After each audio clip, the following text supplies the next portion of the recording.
My ex-girlfriend is there. I have to go pick her up. My husband exclaimed as he stared at a woman as if he were being drawn to her. I was stunned and speechless at his sudden outburst. This incident happened while we were on our way to the wedding venue in a car on our wedding day.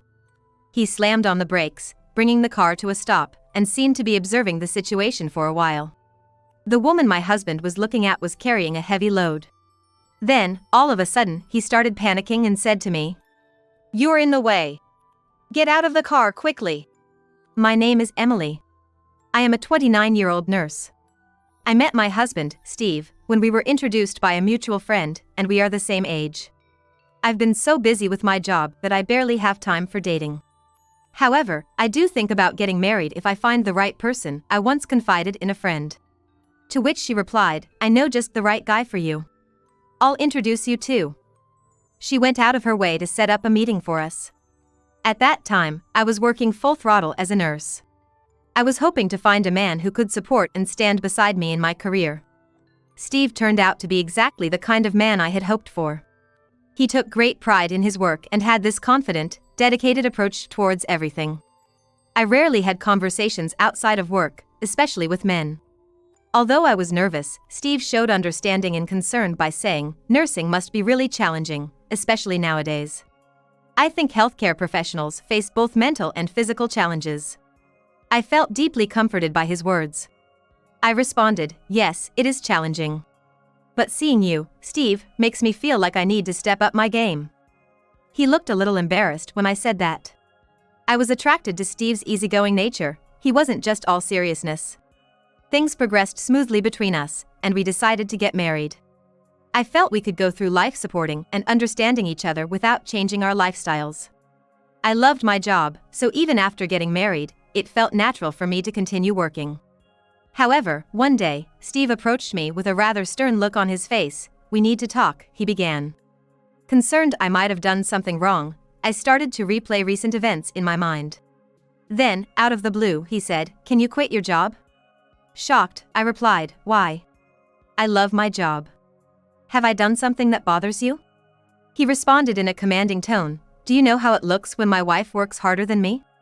From now on, you quit your job and focus entirely on the household chores, and I'll provide for us. Got it?" Frankly, I was taken aback.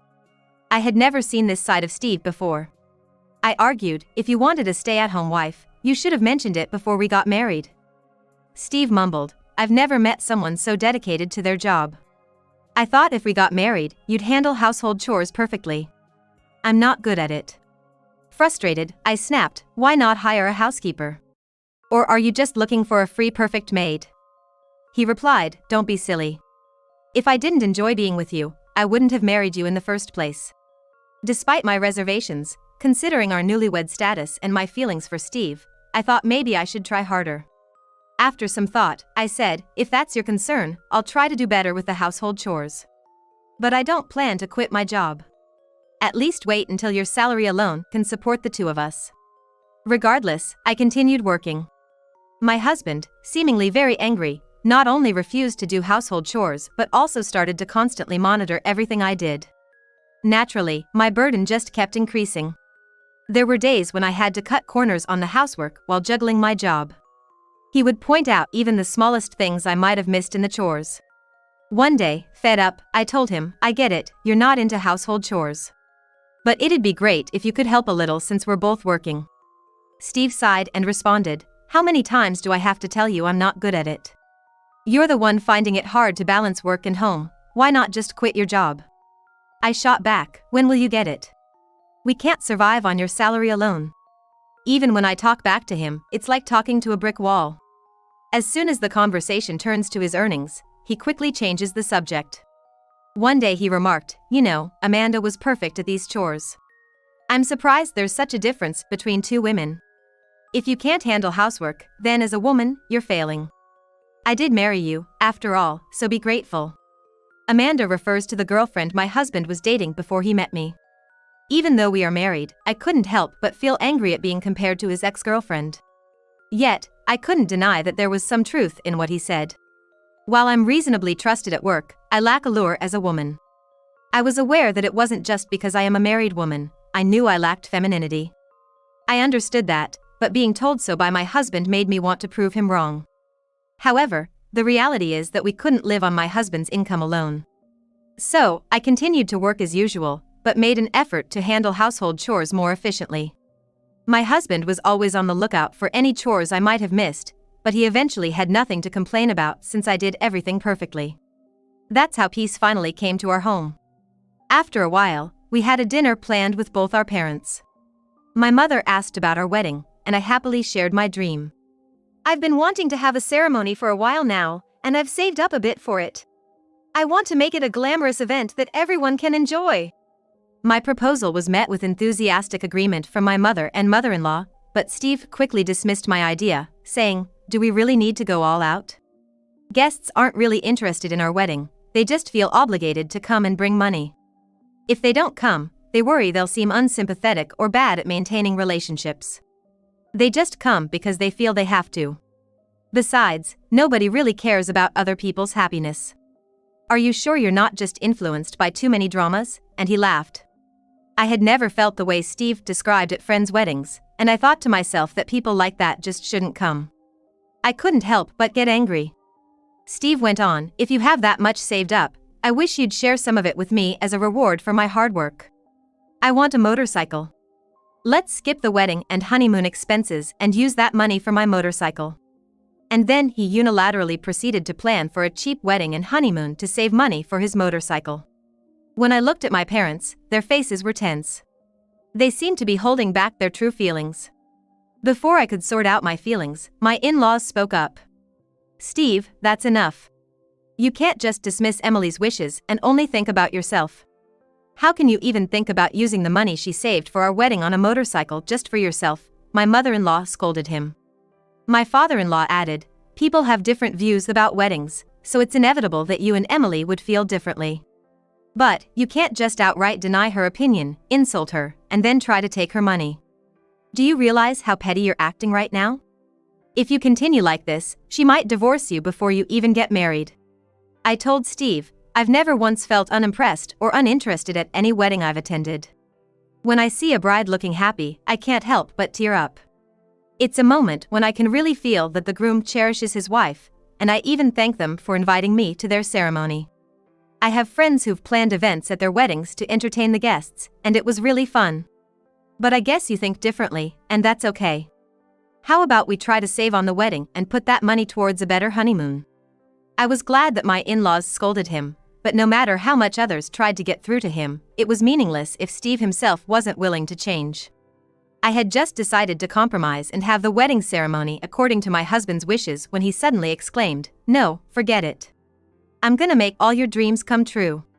Look, the weddings we've attended must have been pretty great, right? So let's make ours even better," he said, suddenly becoming very serious. My husband doesn't like being compared to others. He had even been warned by his parents that if things continued this way, we might end up divorcing, which seemed to have finally made him reflect on his behavior. Seeing this, his parents also seemed relieved and advised us, "We know you're both busy, but please, try to talk things over together as much as possible. It's not good to just push through one person's opinion, but it's also not okay to stay silent and not express your feelings just because the other person isn't listening. Make sure to really share your thoughts with each other." Looking at my husband's changed attitude, my mother-in-law, as if to say this is the way to go, Steve, cheerfully started to suggest, "Steve, that's the spirit. I knew you'd understand if we just talked about it. Look, Emily, how about this adorable dress? It would suit you so well," as she showed me a magazine. "Emily, don't hesitate to speak up. If money becomes an issue, we'll figure it out together," she even offered. I felt it was too much to accept such a generous offer, so I explained that we would plan within our budget, but it was clear that my in-laws were really looking forward to the ceremony, which made me happy. Since we started dating, my in-laws had treated me like their own daughter. "And Emily, if Steve ever treats you badly, you tell us right away, okay?" They continued to assure me. From that point on, we were able to proceed smoothly with the wedding preparations. My husband was determined, saying, "We're gonna have a wedding like no one has ever seen before." He started researching voraciously, reading books and browsing the internet for ideas. He began suggesting ideas more proactively than I did. Watching him look at other people's weddings and smiling naturally, saying this looks nice, made me feel that the joy of the wedding was really getting through to him, and I felt reassured. We both love diving deep into things once we decide to do them. And during our meetings with the wedding planner, the days flew by. It was a busy time, but our discussions were peaceful, and I found those days enjoyable. Finally, the day of the wedding arrived. It was a sweltering summer day, but the weather was clear, so I felt relieved that the ceremony would go off without a hitch. My husband was also in high spirits, and we both got up early, ready to go. We were on our way to the venue with him driving. If he just drove normally, we would arrive in plenty of time for the ceremony. I was feeling excited, but then suddenly, my husband slammed on the brakes. What? What happened? I asked in a panic. There wasn't any apparent danger, and I didn't understand why he had stopped so abruptly. He then said, "Let's just pull over here for a sec," and move the car to the side of the road. Suddenly, he exclaimed, "That's it. Amanda's there," and started staring at a woman walking on the sidewalk. His outburst took me by surprise, and I was left in shock. It seemed like Amanda was carrying something heavy, as she occasionally stopped to take a break. From my husband's reaction, I thought he might be considering helping her because she seemed to be struggling. I had mixed feelings watching him stare at her, but when he started driving again, I felt a sense of relief. Honestly, I had been worried that maybe he still had feelings for his ex-girlfriend, as he used to compare me to her and complain about things I did wrong. I was concerned that this might affect our wedding day, but thankfully, that wasn't the case. However, after a few turns, when Amanda was out of sight, my husband pulled over again and looked at me with a smile. Get out of the car, you're in the way. Suddenly, my mind went blank. What? Why? She didn't even ask for a ride. Why are you telling me to get out? Today is our wedding day, isn't it?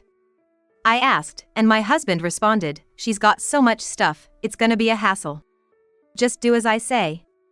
He then forcefully pulled my arm and dragged me out of the car. "Don't follow me." "Absolutely not," he said, and drove off alone. After that, I was so shocked that I couldn't think of anything and just stood there, frozen. I knew I couldn't catch up to the car now, and I couldn't contact anyone since my wallet and cell phone were still inside the car. Gradually, anger started to boil inside me, realizing he might not even want to get married, but I knew I had to contact the venue anyway to avoid causing any trouble, so I started walking there alone. Even if Steve didn't show up, I thought his parents might help me if I explained that all my valuables were still in the car. With that in mind, I quickly reached the venue. Luckily, I had left home early, and the distance wasn't too great, so I managed to arrive on time. However, honestly, I was exhausted from walking under the scorching sun without even a parasol. As I entered the building, intending to take a break, there was my husband, looking utterly dejected. I understood that he, traveling by car, would arrive before me, walking. But why was he here when he was supposed to meet Amanda? As I was wondering about this, my mother-in-law, who seemed to have noticed me, rushed over in a panic. "Emily. My stupid son, I'm really sorry about him. It was hot outside, wasn't it? Are you okay? Here, drink this," she said, handing me a bottle of water. After thanking her and taking the water, I asked my husband, "Hey, what happened to Amanda?" He bluntly responded, "Oh, she said she didn't need help and ran off. Some guy I didn't know protected her and took her away. So, I had no choice but to come here." He looked as if his mind was somewhere else. Noticing my suspicion, my in-laws harshly reprimanded him, saying things like, "We told you this before, but we can't believe you'd abandon your bride on your wedding day to talk to an ex-girlfriend.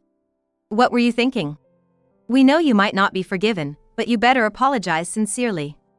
My husband was completely disheartened. Then, my mother-in-law sadly shared, "Actually, we were too excited and came here way before you two were supposed to arrive.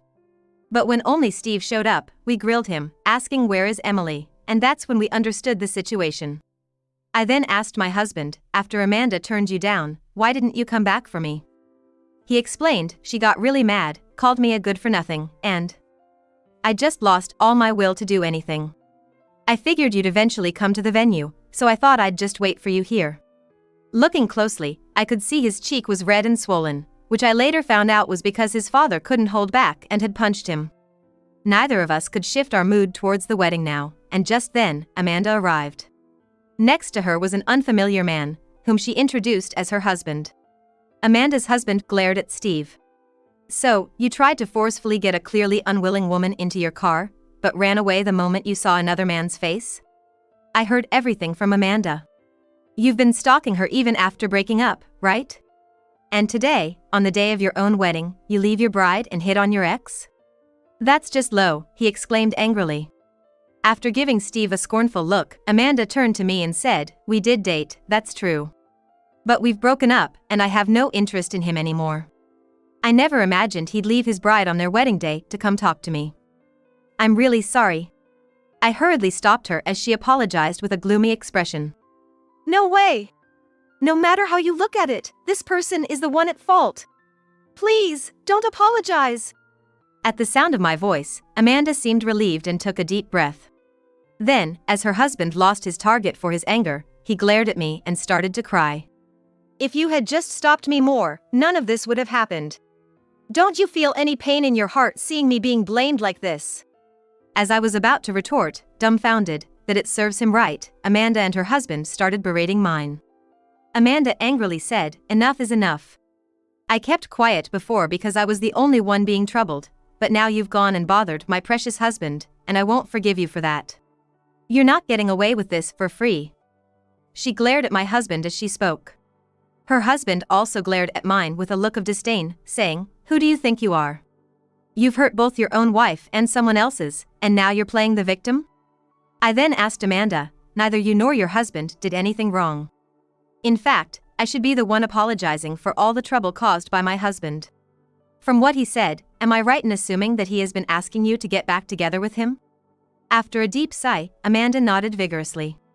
"Actually, we live quite close to Steve's parents' house. He's ambushed me pretending it was a coincidence several times before, demanding that we get back together. I've been clear but gentle in my refusals. He has a temper and is quick to violence, so I kept it a secret from my husband. But after today, I think I should have told him sooner," she said, her expression on the verge of tears. Her husband added, "I understand why my wife couldn't talk about it before. Seeing how unreasonable this man is, who knows what he might have done if we had just outright denied him. I don't intend to blame my wife." Seeing such a caring couple, I felt that, though they were complete strangers, Amanda was indeed lucky to have married a good man. I apologized to Amanda. "I'm so sorry for causing you trouble.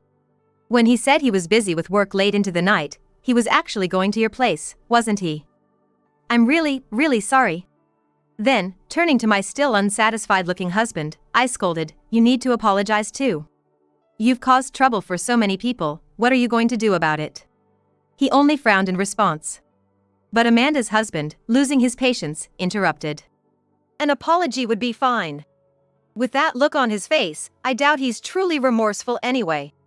In any case, I don't want anything to do with you. Promise me you'll never approach my wife again." He yelled, and my husband, face red, stepped forward towards him. "I was with Amanda before she met you. That means I understand her better than you do. I want to get back together with her. If you're lonely being divorced and single, I'm willing to swap wives with you. Let's do that.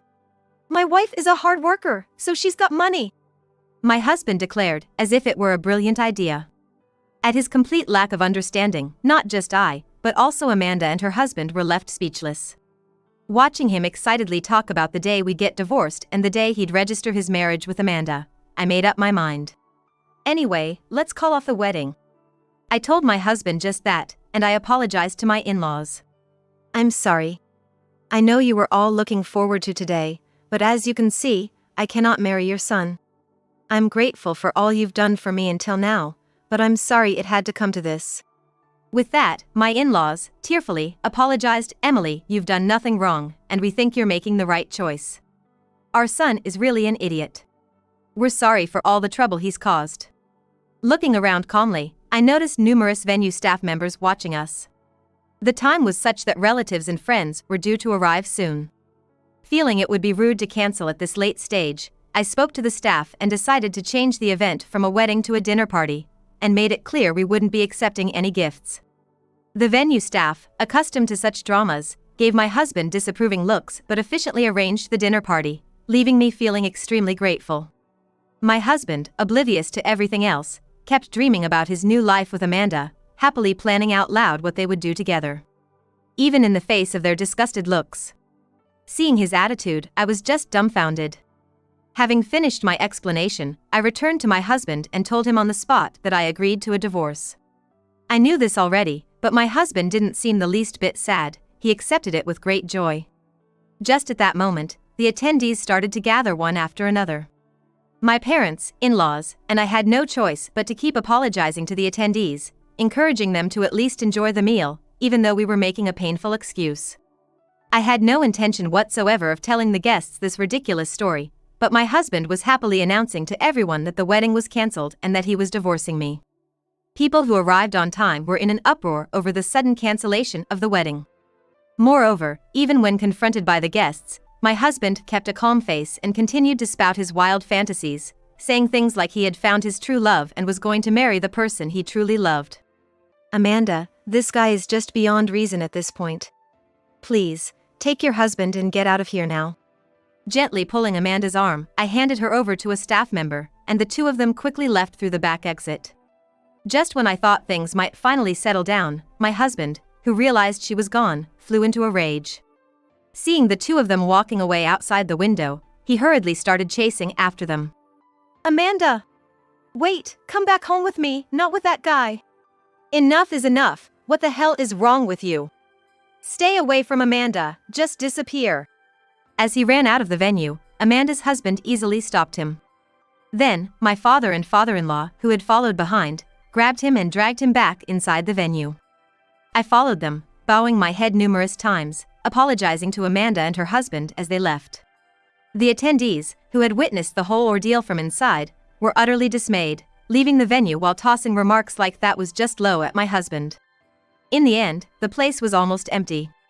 I felt sorry, but there was also a part of me that felt it couldn't be helped since my husband's rampage couldn't be stopped. In the end, only my friends, my parents, and my in-laws stayed. They all expressed their concern for me, helping me regain some composure. With the mood still heavy, I finished cleaning up. Just then, my husband, saying cleaning's done, we're good now, right? So, I'm gonna go to Amanda's house, tried to leave the venue. My crying in-laws forcefully put him in the car and took him home. A few days later, with my in-laws present, I got my husband to sign the divorce papers, and we were officially divorced. I either had his stuff picked up by my in-laws or sent to him via mail. It was a hectic few days, but it finally came to an end. One day, I decided to take a trip to a suburban town for a change of pace. While at a shopping mall, I unexpectedly ran into Amanda and her husband. Worried about how they had been since our last encounter, I asked about their well-being, and they shared their story. Apparently, my ex-husband had not changed his ways. He had been stalking Amanda, waiting at places she visited, and even going as far as following her to her home and workplace. He had been insisting, "We're still in love, right?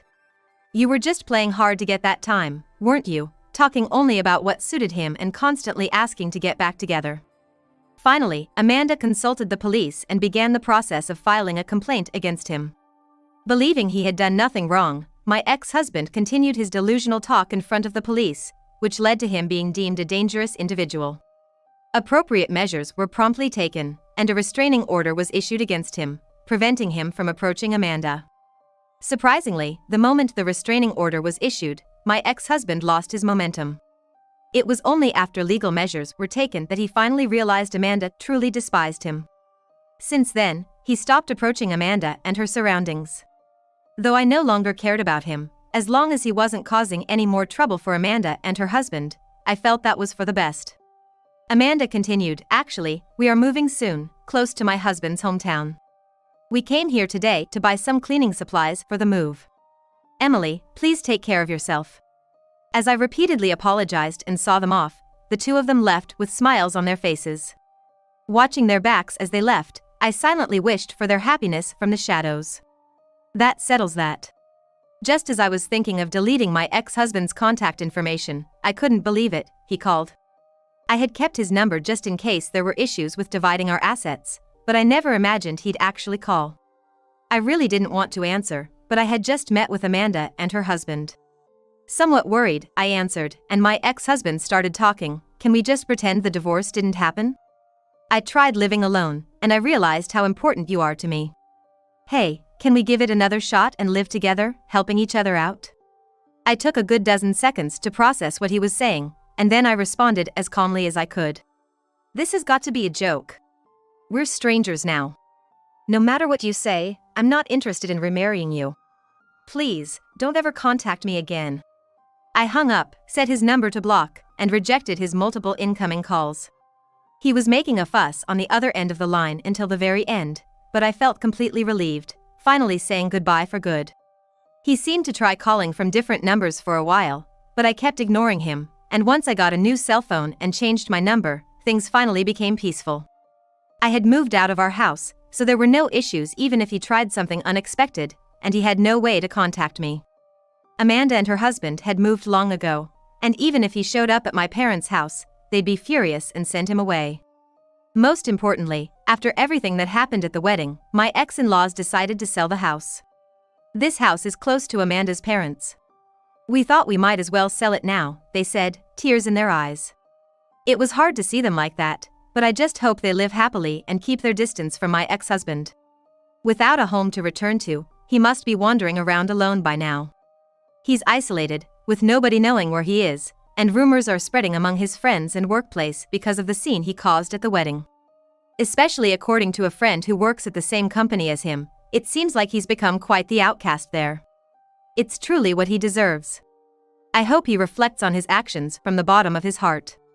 As for me, I've started a new life from scratch in a new place. A new job opportunity at a hospital came up just in time, and I took it.